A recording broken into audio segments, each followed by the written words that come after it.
챗 GPT에 대해서 이야기를 하려고 합니다. 자, 챗 GPT에 관련된 서적이 지금 많이 출간되고 있고, 사람들의 입에 오르내리기 시작한 게 한 3주 정도 되는 것 같은데, 제가 아무래도 대학에서 수업을 하다 보니까 이 챗 GPT를 어떻게 이용할까에 대해서 고민을 좀 하고 있거든요. 그래서 여러 가지를 많이 물어봤는데, 제가 물어본 답변이 이제 부정확할 수도 있지만, 일단 겪어본 걸 말씀을 드리려고 합니다. 챗 GPT를 이용을 해서 대학교의 중간고사나 기말고사를 보는 행위에 대해서는 절대적으로 금지하면 안 된다라고 답변을 하더라고요. 그리고 그것을 이용을 해서 이제 대학교 보고서, 리포트를 작성하는 거는 간단한 정보를 찾는 것까지는 괜찮은데, 그거를 가지고 이제 의도적으로 사용해서 제출하는 행위는 하면 안 되는 거고, 그 다음에 학교 교칙에 따라서 살펴보십시오라고 답변을 하더라고요. 요와 비슷한 취지로 답변을 하더라고요. 자, 그래서 벌써 5일 전 그리고 7일 전에 그 대학교에서 공문을 이제 발송을 했고, 챗 GPT를 통해서 이제 부정행위를 하는 것을 막아달라는 얘기가 있었습니다.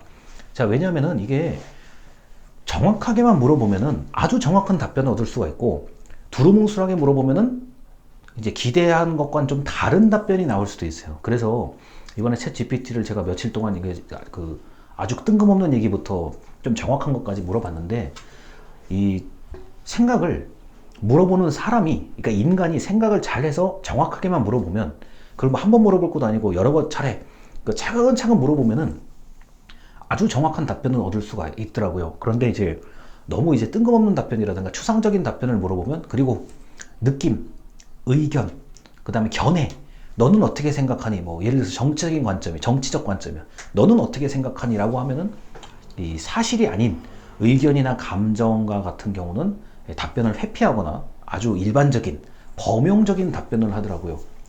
예를 들어서 연애 잘하는 방법이라고 물어봤더니 그 답변이 아주 빠르게 나타나더라고요. 그리고 그걸 읽어보니까 교과서적인 내용을 뛰어넘은 진짜 교과서적인 얘기가 나오더라고요. 그래서 이거는 연애를 잘하는 방법이라고 제가 구체적으로 질문을 한 것 같은데, 자, 답변을 보니까 이제 추상적인 답변들이더라고요. 왜냐하면 그게 이제 사람마다 차이가 있기 때문에 챗 GPT 입장에서는 좀 이렇게 추상적으로 답변을 하는 것 같은데, 가장 놀랐던 거는 이제 연립방정식을 제가 일부러 입력을 해봤어요. 예를 들어 이런 거 있잖아요. x 더하기 y는 2고, x 더하기 y는 5다. 이렇게 공식을 두 개를 입력했더니 연립방정식에 따라서 아주 정확하게 계산이 되고, 그 다음에 우리가 x, y 좌표라고 하잖아요. 요런 것들까지도 아주 깔끔하게 나오더라고요. 그리고 이제 엑셀에 관련된 얘기를 하려고 하는데, 자, 엑셀, 이런 경우에 어떻게 하면 엑셀을 할 수 있겠냐고 물어보면, 정확하게만 물어보면 아주 쉽고도 빠르게 계산하는 방법을 알려주더라고요. 그래서 챗 GPT가 이제 우리가 입력하면 입력할수록, 그리고 온라인에 자료가 많이 올라오면 올라올수록 더 많은 것을, 더 복잡한 것을 잘 처리하는 그런 알고리즘으로 제가 그렇게 이해를 했습니다. 자, 그래서 이걸 이제 수업 시간에 어떻게 이용할 것인가 라고 했을 때, 자, 이제 학생이 그냥 스스로 물어볼 수도 있지만, 이제 수강생들에게 다 보여줄 때, 자, 예를 들어서 이런 게 있잖아요. 미국의 지방행정이라고 한글로 물어볼 때하고, 자, 이거를 영어로 물어봤을 때 답변이 약간 차이가 있는 것 같아요. 그래서 자, 영어로 물어보고, 자, 영어로 답변을 하면 그거를 그대로 번역은 아주 간단하거든요. 번역하면 한국어로 되는 이런 형태의 공부도 시킬 수가 있는 거고, 만약에 예를 들어서 일본에 뭐가 궁금하다 그러면 일본에 뭐가 궁금하다 라고 쭉 답변이 나올 거고, 자, 만약에 일본어로 좀 바꿔달라 그러면 일본어로 바꿔주는 거고, 일본어를 한국어로 바꿔주는 거고요. 그래서 두 가지 차원으로 챗 GPT를 접근을 하면, 자, 우리나라 말로도 물어보고, 만약에 외국의 것이라면 외국 말로도 물어보고, 그거를 다시 우리나라 말로 번역을 했을 때, 자, 이런 차이점을 학생들에게 아주 쉽게 보여줄 수 있겠더라고요. 그리고 이제 아무래도 교과서에 그냥 이렇게 단어만 쓰여진 것들 있잖아요.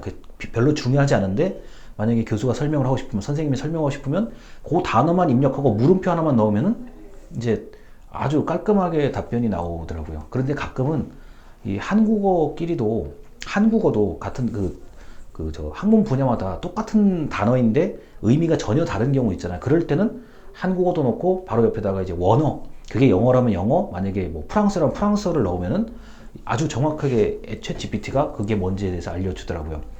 자, 일반적인 뭐 지식을 그 알려준다라고 챗 GPT 입장에서는 겸손하게 얘기하는 것 같은데, 만약에 이거를 어떤 특정한 목적을 가지고 쓰고 싶다라고 하면은 제가 봤을 때는 돈만 내면 만들어줄 수 있을 것 같아요.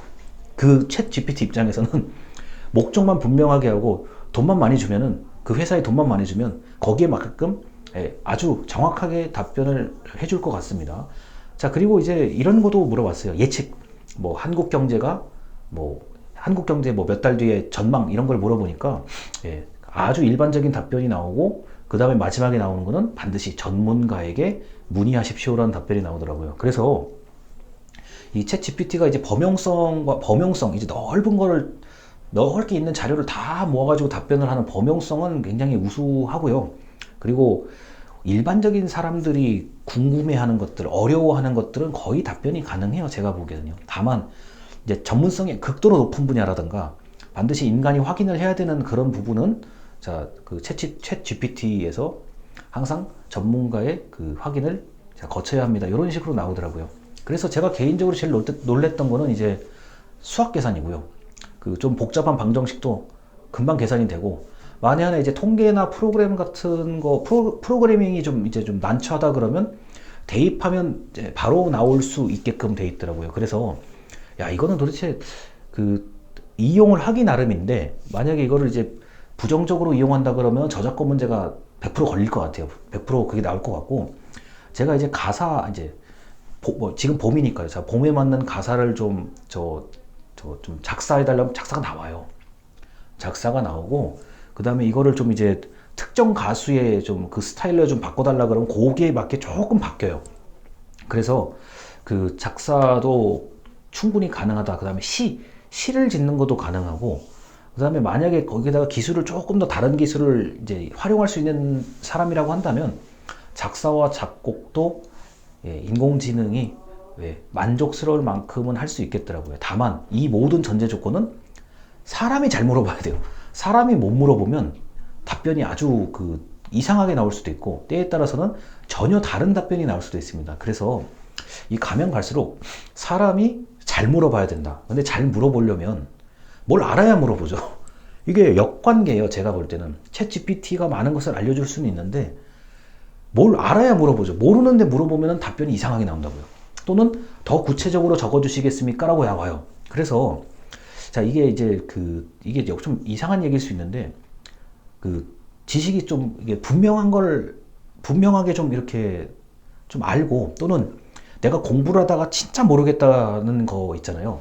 일단 뭔가를 좀 알아야 물어볼 수 있는 거잖아요. 너무 모르면 아예 안 물어보잖아요. 그래서 이 챗 GPT를 이용하는 거는 이제 무한한 가능성이 있는 것 같고, 일단 좀 알고, 약간이라도 알고, 좀 이렇게 내가 답답하다, 궁금하다, 뭐 틀린 것을 좀 해결해 달라고 이렇게 했을 경우에 아주 수준 높은 답변을 얻을 수가 있습니다. 그래서 이 교육을 할 때 특히나 이제 챗 GPT를 잘만 활용한다 그러면, 이게 특히나 거기다 도구, 이제 이거를 좀 시각화할 수 있는 다른 어떤 기술을 사람이 할 수만 있다고 하면은 챗 GPT의 답변을 그대로 활용해서 뭐 이미지를 그려낼 수도 있고, 또는 더 쉬운 방법으로 설명할 수도 있는 아주 좋은 수단이라고 볼 수 있습니다.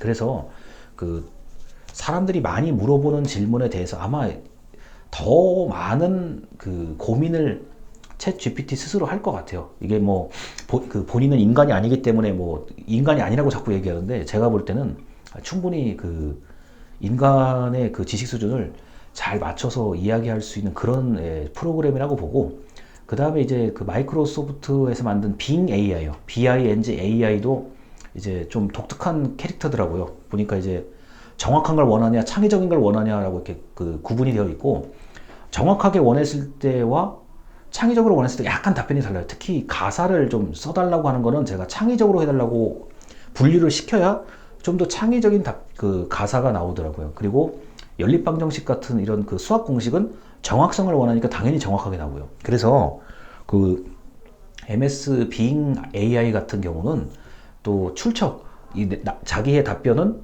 자기의 문장은 어디에서 가져왔다, 요 문장은 어디에서 가져왔다, 이렇게 출처를 확인할 수 있는 기능이 있기 때문에 제가 볼 때는 이제 그 도서관, 그 도서관의 그 어떤 시스템이라고 하죠. 뭐 무슨 책에서 가져왔다, 무슨 책에서 뭐 이렇게 인용했다, 이런 거요. 그렇게 그 기준이 마련돼 있어가지고 좀 더 그 출처를 확인하기에는 MS 빙 AI가 좀 더 나은 것 같습니다. 그런데 이제 계산 능력이라든가 조금 더 다양한 복잡한 설계를 할 수 있는, 답변을 할 수 있는 거는 챗 GPT가 조금 더 나은 것 같고요. 그래서 앞으로 제가 이게 교육에서 이걸 어떻게 활용할지에 대해 고민을 계속 할 텐데, 일단은 이제 보여주기. 자, 궁금하면 내가 검색한다. 자, 우리 학생들이 봤으면 좋겠다. 이렇게 하려고 합니다. 그래서 세상이 너무나 이게 엄청나게 바뀌어가지고 저도 이걸 하면서 당황스럽더라고요. 자, 그래서 이런 것들을 어떻게 하면 잘 활용할 수 있을지에 대해서 이제 제가 좀 느끼는 게 있으면 자, 영상에 공유하도록 하겠습니다. 자, 감사합니다.